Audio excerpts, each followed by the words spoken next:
এক যুবক কনকনে শীতে পার্কের বেঞ্চে অসহায়ভাবে বসে রয়েছেন। আর এক অচেনা মহীয়সী নারী তাকে ডাকলেন, চলুন আমার ঠিকানায়।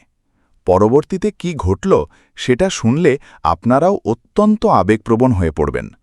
চলুন কাল বিলম্ব ব্যতীত আরম্ভ করি আজকের চমকপ্রদ কাহিনীটি। দার্জিলিং পাহাড়ের এক বরফ ঢাকা ও নির্জন সন্ধ্যা নেমেছিল। চারিদিকে ঘন কুয়াশা ছেয়ে গিয়েছে, পাশাপাশি প্রবল হাড় কাঁপানো বাতাস বইছিল। পথঘাটের যাত্রীরা দ্রুত গতিতে নিজেদের বাসস্থানের অভিমুখে রওনা দিয়েছিলেন। বিপণিগুলোর দরজা রুদ্ধ করা হয়েছিল, ফলে সম্পূর্ণ এলাকাটি ক্রমশ নীরবতার চাদরে ঢেকে পড়ছিল। অথচ ঠিক তখনই পাহাড়তলির এক প্রান্তে এমন এক যুবক আশ্রয় নিয়েছিলেন, যার নিজস্ব ঠিকানা ছিল না, আপনজন বলতে কেউ ছিল না, কিংবা ভবিষ্যৎ নিয়ে কোনো স্বপ্ন ছিল না।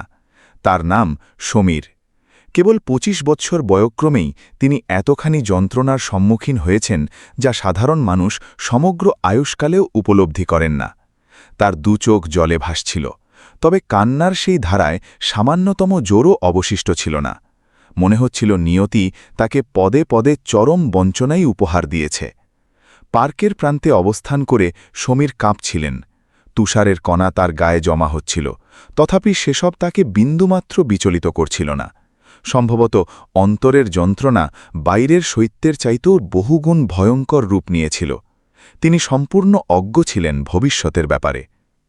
ওই জনপদের বিপরীত প্রান্তে অন্য একজন নারী বাস করতেন, যার নিকটে বৈষয়িক প্রাচুর্য থাকা সত্ত্বেও মানসতাত্ত্বিকভাবে তিনি নিঃসঙ্গ ছিলেন।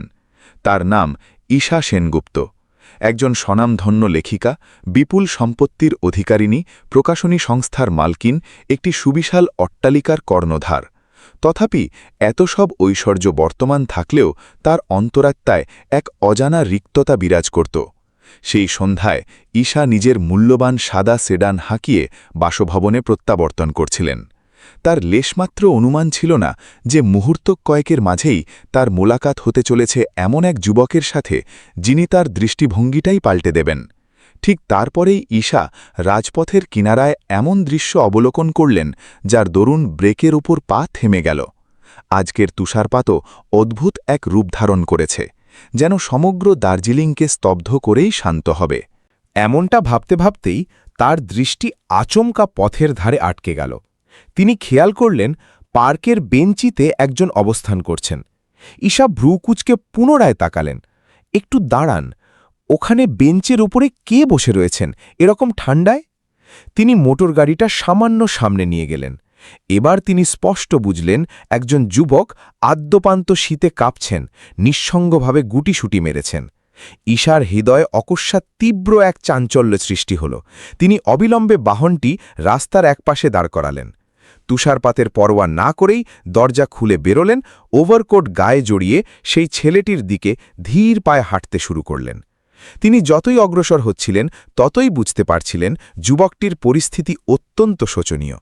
তার চেহারায় আতঙ্ক স্পষ্ট, চোখে মুখে হতাশা লেগে রয়েছে, এবং তার চাউনিতে এমন এক শূন্যতার প্রতিচ্ছবি ভাসছিল, যা সাধারণত তাদের মধ্যেই দেখা যায় যারা ভাগ্যের পরিহাসে সর্বস্বান্ত হয়েছেন। ঈশা একেবারে সামনে গিয়ে থামলেন। বেশ কিছুক্ষণ তিনি নির্বাক দৃষ্টিতে তাকিয়ে রইলেন। অতঃপর মনে মনে ভাবলেন, এই ছেলেটিকে এমন দুর্দশায় ফেলে রেখে আমি কিছুতেই প্রস্থান করতে সক্ষম নই। তিনি সামান্য সামনের দিকে ঝুঁকে অত্যন্ত মোলায়েম স্বরে প্রশ্ন করলেন, শুনছেন, আপনি ভালো আছেন? এমন দুর্যোগে বাইরে কেন? সমীর অত্যন্ত ধীর গতিতে মুখমণ্ডল ওপরে ওঠালেন। তার দৃষ্টি বিষাদগ্রস্ত দেখাচ্ছিল। আমি ভালো আছি, আপনি প্রস্থান করুন, তিনি জবাব দিলেন। ঈশা তার পানে চেয়ে ঈষৎ হাসলেন। ভালো থাকলে এই দুর্যোগপূর্ণ পরিবেশে এখানে অবস্থান করতেন না। আপনার বাসস্থান কোথায়? সমীরের দৃষ্টি অবনত হল। আমার কোনো বাসস্থান নেই। সত্যি কথা হলো, আমার স্থায়ী কোনো আশ্রয় কোনোকালেই ছিল না। ঈশা বিস্মিত হলেন। এর অর্থ কি? পিতামাতা কিংবা আত্মীয় স্বজন কেউ তো নিশ্চয়ই আছেন। সমীরের কণ্ঠস্বরে বেদনার সুর বাজল। বাবা নেই, মা নেই, বন্ধু নেই, সহায় নেই, পুরো ব্রহ্মাণ্ডেই আমার আপন কেউ নেই। ঈশা কিছুক্ষণ নিশ্চুপ রইলেন। তিনি প্রথমবারের মতো উপলব্ধি করলেন যে এই যুবকটি নিছক শীতে কাঁপছিলেন না, বরং তিনি বাস্তবতার কষাঘাতে সম্পূর্ণ পর্যবস্ত হয়ে পড়েছেন। দেখুন, এভাবে বসে থাকলে আপনি নিশ্চিত রূপে অসুস্থ হবেন। চলুন আমার বাসভবনে। নিদেন পক্ষে আজকের রাতটা উষ্ণতায় কাটবে। সমীর তৎক্ষণাৎ প্রস্তাবটি ফিরিয়ে দিলেন। আমি কোনো অচেনা ব্যক্তির প্রতি বিশ্বাস স্থাপন করি না। বিশ্বাস রেখেই আমি আমার সর্বস্ব খুইয়েছি। ঈশা ধীর কণ্ঠে উত্তর দিলেন, আমি আপনাকে জোর করব না, যদি আপনার ইচ্ছা না থাকে। কেবল আজকের সন্ধেটা কাটান, আগামীকাল সকালে নিজের পথ বেছে নেবেন। সমীর তার চোখের দিকে নিবিষ্ট হলেন। তিনি বুঝতে পারছিলেন না কেন একজন সম্পূর্ণ অপরিচিত মহিলার আহ্বানে তিনি গভীর আন্তরিকতা খুঁজে পাচ্ছিলেন। কয়েক মুহূর্ত নিস্তব্ধতা বজায় রেখে তিনি অস্ফুট স্বরে জানালেন, ঠিক আছে, কিন্তু যদি আমার কোনো বিপদ হয় তবে আমি নিজেকে মাফ করতে পারব না। ঈশা মৃদু সম্মতি জানালেন, আমার পরিচয় ঈশা। নামটা শুনলে হয়তো আপনার অস্বস্তি কিছুটা হ্রাস পাবে। সমীর দীর্ঘশ্বাস ছাড়লেন। নামে কি এসে যায়, মানুষের চরিত্রই আসল কথা। ঈশা হাসলেন, সকলের চরিত্র একরকম হয় না, কখনো বিধাতাও ভালো মানুষের সন্ধান মিলিয়ে দেন। খানিকক্ষণ বাদে যানটি একটি সুবিশাল এবং দৃষ্টিনন্দন বাসভবনের দ্বার প্রান্তে পৌঁছাল। সমীর কাঁচ গলিয়ে বাইরের দিকে চাইলেন এবং হতভাগ হয়ে গেলেন। এমন ঐশ্বর্য তিনি পূর্বে কখনো প্রত্যক্ষ করেননি। এটা আপনার বাসস্থান? তিনি অস্ফুট স্বরে জানতে চাইলেন। হ্যাঁ, ঈশা হাস্যোজ্জ্বল বদনে প্রত্যুত্তর দিলেন। আমি এখানে সম্পূর্ণ বেমানান বোধ করছি। আজ থেকে আপনি বহিরাগত নন, ভেতরে আসুন। ভবনটির অভ্যন্তরে প্রবেশ করেই সমীরের চক্ষু স্থির হয়ে গেল। শ্বেত পাথরের মেঝের আসি, প্রশস্ত সোপান, চোখ ধাঁধানো আসবাবপত্র, সমস্ত কিছুই কল্পকাহিনীর মতো প্রতীয়মান হচ্ছিল। এতটা জাঁকজমকপূর্ণ পরিবেশ আমি জন্মেও দেখিনি। আমার শঙ্কা জাগছে যে আমার জন্য কোনো দামি বস্তু কলঙ্কিত না হয়ে যায়। ঈশা তার পানে দৃষ্টি নিক্ষেপ করে জানালেন, এখানে কোনো বস্তু মলিন হবে না এবং আপনিও নোংরা নন। অতঃপর ঈশা তাকে একটি সুসজ্জিত অতিথি কক্ষে নিয়ে গেলেন। এই কামরাটি আপনার, স্নানাগারটি ওই দিকে। এই ওয়ার্ড্রোবে আমার ভ্রাতা অভিকের পোশাক গোছরা রয়েছে। সে কর্মসূত্রে লন্ডনে পাড়ি দিয়েছে। আপনি স্বাচ্ছন্দ্যে পরিধেয় পাল্টে নিন। তারপর তিনি ঈষৎ মুচকি হেসে জানতে চাইলেন, ও হ্যাঁ, আপনার পরিচয় কি? কিছুই জানালেন না যে? সমীর কিয়ৎক্ষণ নীরব থাকলেন, যেন তার কাছে বর্তমানে কেবল একটিমাত্র সম্বলই টিকে রয়েছে, সমীর। ঈশা বললেন, বেশ সমীর, যান, পোশাক বদলান, পরে আমরা আলাপ করব। কামরার কপাট রুদ্ধ হওয়ার পরেই সমীর দর্পণের সম্মুখে হাজির হলেন। তিনি নিজ অবয়বের প্রতি দৃষ্টিপাত করলেন। চক্ষুর নিম্নাংশে কালিমা, মুখমণ্ডল বিষণ্ণ এবং অন্তরে অসংখ্য দাগ। তার নয়নযুগল গড়িয়ে অশ্রু ঝরতে শুরু করল। এই প্রতিচ্ছবিটি কি আদেও আমার, নাকি ভিনদেশী কারো? এত সব লাঞ্ছনা কতকাল যাবৎ পুঞ্জীভূত হয়েছে এখানে? কিছুক্ষণ অতিক্রান্ত হওয়ার পরে তিনি ভোজনকক্ষে আসন গ্রহণ করলেন। ঈশা তার সামনে আহার্য পরিবেশন করলেন। অন্ন দিয়েছি, প্রত্যাখ্যান করবেন না, আপনার এটা অত্যন্ত দরকার। আমার ক্ষুধা নেই, তবে বোধহয় আমার পাকস্থলীটি আমার তুলনামূলক বেশি সত্যবাদী। যেইমাত্র তিনি গ্রাস তুলতে লাগলেন, তার চোখ পুনরায় আর্দ্র হল। মার্জনা করবেন, দীর্ঘকাল বাদে তৃপ্তি সহকারে অন্ন গ্রহণ করছি, হাত দুটো যেন স্বেচ্ছায় থামতে চাইছে না। ঈশা চরম স্নেহের সাথে জানালেন, যতটুকু ইচ্ছা গ্রহণ করুন, এখানে আপনাকে বাধা দেওয়ার কেউ নেই। সমীর সজল নয়নে তার পানে তাকালেন। আজ প্রথমবারের মতো উপলব্ধি করছি যে কোনো স্বার্থান্বেষী উদ্দেশ্য ব্যতিরেকেও মানুষ এতখানি মহৎ হতে পারে। কৃতজ্ঞতা। ঈশা সহাস্যে বললেন, একদম শান্তিতে খান। সেই রাত্রে সুদীর্ঘকাল বাদে সমীরের ধারণা জন্মাল সম্ভবত ধরাধামে অদ্যাবধি পুণ্যবান মানুষের অস্তিত্ব বিরাজমান, এবং সম্ভবত তার জীবনের সর্বাধিক বিভীষিকাময় প্রহরটি তার ভবিষ্যতের সর্বাধিক চমৎকার অধ্যায় হতে চলেছিল। প্রত্যুষের প্রারম্ভিক রশ্মি যখন সেনগুপ্ত নিবাসের বিশাল কাঁচের গবাক্ষ ভেদ করে অন্দরে প্রবেশ করল, সমীরের চোখের পাতা ধীরে ধীরে উন্মুক্ত হতে থাকল। অনেক মাস পরে তিনি এমন এক রজনী যাপন করেছেন যেখানে তাকে শঙ্কিত হয়ে নিদ্রা যেতে হয়নি। না কেউ গালাগালি করার ছিল, না কেউ প্রহাল করার ছিল, এবং না কেউ তাকে কর্মস্থল থেকে বহিষ্কারের শাসানি শোনানোর ছিল। সাময়িক সময়ের নিমিত্ত তার বোধ হল যেন এসব কেবলই অলিক কল্পনা, কিন্তু যখন তিনি বাতায়ন দিয়ে বাইরে দৃষ্টিপাত করলেন, তখন বুঝলেন পুরোটাই ঘোর বাস্তব ঘটনা। নিচতলায় ভোজনকক্ষে ঈশা তার অপেক্ষায় বসেছিলেন। প্রাতরাশ সম্পন্ন করার প্রাক্কালে ঈশা তাকে প্রকাশনীতে কাজ করার সুযোগ দিলেন। সমীর প্রারম্ভে ঘাবড়ে গেলেন। তার ভাবনা হল তিনি এত বিশাল প্রতিষ্ঠানে কিভাবে দায়িত্ব সামলাবেন, তবে ঈশা তার মনোবল বৃদ্ধি করলেন। তিনি বোঝালেন যে সবকিছু পূর্বাহ্নেই জানা বাধ্যতামূলক নয়। শেখার আগ্রহ থাকা বাঞ্ছনীয়। সমীর প্রথমবারের মতো নিজের অন্তরে এক নবীন আশা অনুভব করলেন। হয়তোবা নিয়তি তাকে নতুন পথ দেখাচ্ছে। পরবর্তী দিন ঈশা সমীরকে তার সংস্থা সেনগুপ্ত পাবলিকেশনসে নিয়ে গেলেন। অত্যাধুনিক বহুতল ভবন, সুদক্ষ কর্মচারী এবং জাঁকজমকপূর্ণ কর্পোরেট বাতাবরণ অবলোকন করে সমীর খানিকটা দিশেহারা হয়ে পড়লেন। তবে ঈশা প্রতিটি পদক্ষেপে তার পাশে ছিলেন। ক্রমান্বয়ে তিনি আর্কাইভের কাজ রপ্ত করতে লাগলেন। প্রথম দিন কল রিসিভ করার কালে তার হাত কাঁপছিল। কোনো লেখকের সঙ্গে বাক্য বিনিময় করার কালে জড়তা কাজ করছিল।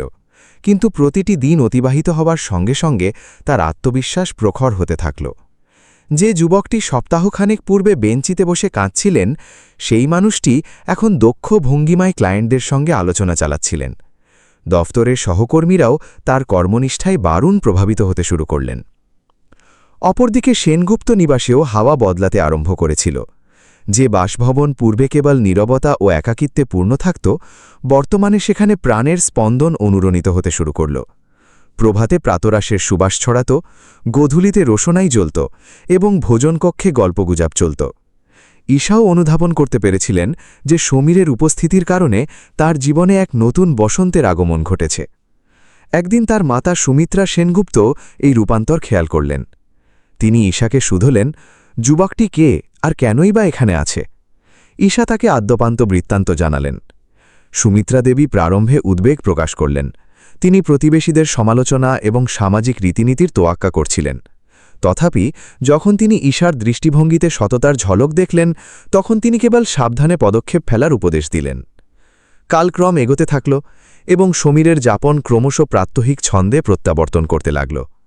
একদিন কর্মস্থলে একজন নামজাদা লেখক তার কর্মদক্ষতার ভূয়সী প্রশংসা করলেন। এই কথাটি শ্রবণ করে সমীরের চোখ দুটো আনন্দে চিকচিক করে উঠল। তিনি ঈশাকে জানালেন যে জীবনের প্রথম পর্যায়ে তিনি নিজের প্রতি অহংকার বোধ করছেন। ঈশা সহাস্যে প্রত্যুত্তর দিলেন যে এসব কেবলই তার অধ্যবসায়ের পরিণাম। সমীরের চেহারায় যে আত্মপ্রত্যয় ফুটে উঠেছিল তা সেই পূর্বের যুবকটির সম্পূর্ণ বিপরীত। অথচ নিয়তি এত অনায়াসে স্বস্তি প্রদান করার পাত্র নয়। এক গোধূলিতে ঈশা দপ্তরের কিছু নথিপত্র তার মাতাকে হস্তান্তর করতে গিয়েছিলেন। বাসভবনে সমীর একাকী ছিলেন। চারিপাশে এক শুনশান পিনপতন স্তব্ধতা বিরাজ করছিল। ঠিক সেই মুহূর্তে আচমকা প্রবেশদ্বার উন্মুক্ত হল আর এক ব্যক্তি প্রাঙ্গণে অনধিকার প্রবেশ করল। সমীরের দৃষ্টি যেই মাত্র ওই লোকটির ওপর নিবদ্ধ হল, তার মুখের রক্তাভ ভাব উধাও হল। তার হৃৎস্পন্দন মারাত্মকভাবে বৃদ্ধি পেল। তার অতীতের দুঃস্বপ্ন যেন নিমেষের মাঝেই জীবন্ত রূপ পরিগ্রহ করল। ওই রাজীব, যে কিনা সম্পত্তির লোভে তাকে প্রহার করেছিল। ওই রাজীব, যে তাকে গৃহচ্যুত করে পথে বসিয়েছিল। ওই রাজীব, যার ষড়যন্ত্রে তার সমগ্র ক্যারিয়ার ধ্বংসপ্রাপ্ত হয়েছিল। রাজীব বিন্দুমাত্র কালক্ষেপ না করে সমীরের কলার চেপে ধরল এবং জানাল যে সে তার আইনি অভিভাবক এবং তাকে ফিরিয়ে নিয়ে যাবে। সমীরের চোখে মুখে পুনরায় সেই পুরনো বিভীষিকা প্রতিফলিত হল। ঠিক তখনই ঈশা ঘটনাস্থলে উপস্থিত হলেন। যেমনই তিনি রাজীবকে সমীরের কলার মুচড়ে ধরতে দেখলেন, তার ধমনীতে ক্রোধের আগুন উঠে গেল। তিনি তড়িঘড়ি ওই দুজনের মধ্যখানে এসে দাঁড়ালেন। বাসভবনের স্নিগ্ধ পরিমণ্ডল এক লহমায় চরম উত্তেজনাকর পরিস্থিতিতে রূপান্তরিত হল। রাজীব বারংবার দাবি করছিল যে সমীর তার অধীনস্থ কর্মী এবং তাকে কেউ বাধা প্রদান করতে সক্ষম নয়। তথাপি ঈশা স্পষ্টত জানিয়ে দিলেন যে এই ছাদের নিচে কারোর প্রতি জবরদস্তি বরদাস্ত করা হবে না। তিনি সমীরকে স্বতঃস্ফূর্তভাবে সিদ্ধান্ত নিতে বললেন। সমীরের বুক তখন অসম্ভব দ্রুতগতিতে ওঠানামা করতে শুরু করেছিল। একদিকে তার কালান্তক অতীত দণ্ডায়মান ছিল, আর অপরদিকে তার নবজাগরণ। কিয়ৎক্ষণ স্তব্ধ থাকার বাদে তিনি মনের জোর একত্রিত করলেন আর তীক্ষ্ণ ভাষায় জানিয়ে দিলেন যে তিনি রাজীবের সঙ্গে ফিরবেন না। এই কথা কর্ণগোচর হতেই রাজীবের ক্ষোভ বহুগুণ বৃদ্ধি পেল। সে ঈশাকে দায়ী করল যে তিনি সমীরকে তার বিরোধিতায় প্ররোচিত করছেন। তবে সমীরও আজ প্রথম বুক ফুলিয়ে নিজের বক্তব্য পেশ করলেন। তিনি রাজীবকে স্মরণ করিয়ে দিলেন যে কী রূপে সে তাকে অর্থের লালসায় নির্যাতন করত, আঘাত করত এবং অবশেষে কর্মচ্যুত করে তাড়িয়ে দিয়েছিল। আজ যখন তিনি স্বনির্ভর হয়েছেন, তখন তার আর কারোর অনুগ্রহের দরকার নেই। রাজীবের দৃষ্টিতে পরাজয় ও আক্রোশ দুটোই প্রকট হয়ে উঠেছিল।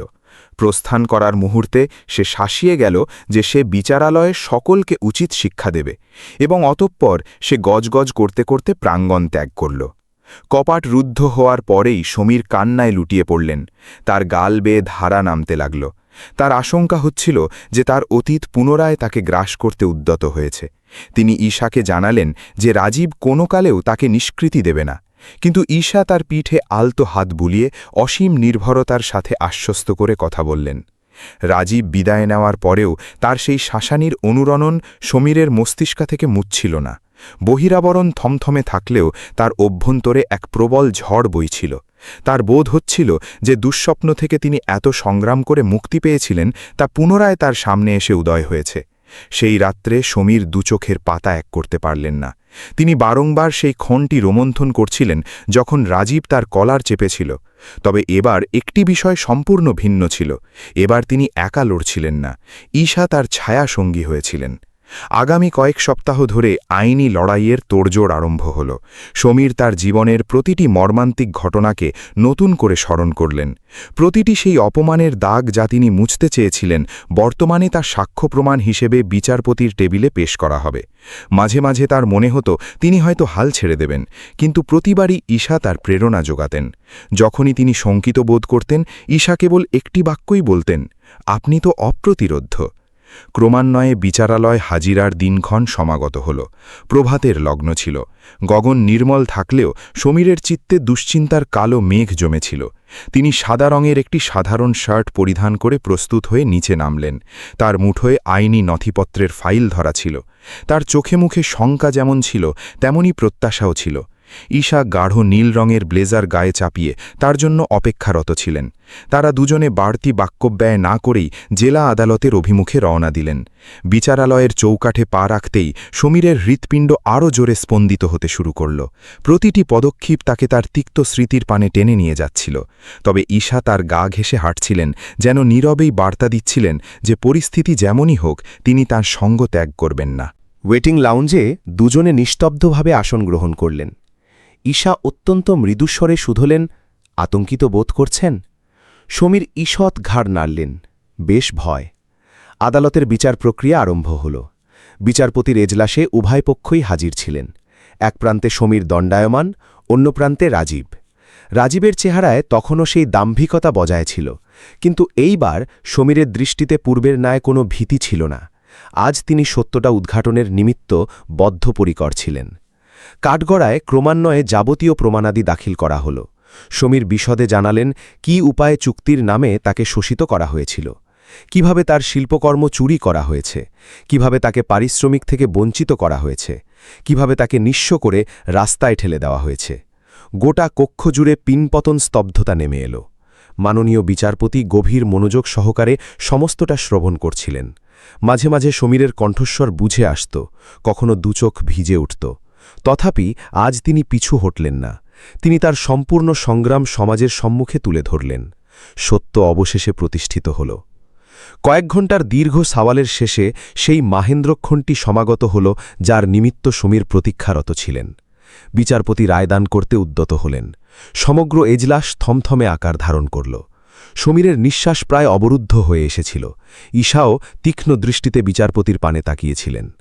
মাননীয় বিচারক ঘোষণা করলেন, উভয় পক্ষের যুক্তি জালের এবং উপযুক্ত প্রমাণাদির ভিত্তিতে আদালত এই সিদ্ধান্তে উপনীত হয়েছে যে সমীরের প্রতি চূড়ান্ত অবিচার করা হয়েছে। সমীরের দুচোখ সজল হয়ে উঠল। বিচারক পরিশেষে জানালেন, সুতরাং আদালত আজ থেকে সমীরকে রাজীবের চুক্তি থেকে সম্পূর্ণ রেহাই দিচ্ছে এবং ক্ষতিপূরণের নির্দেশ দিচ্ছে। এই বাক্যগুলো কর্ণগোচর হতেই সমীরের গাল বেয়ে অশ্রুধারা গড়াতে লাগল। তবে এই জল আক্ষেপের ছিল না, এগুলো ছিল স্বাধীনতার পরম প্রাপ্তি।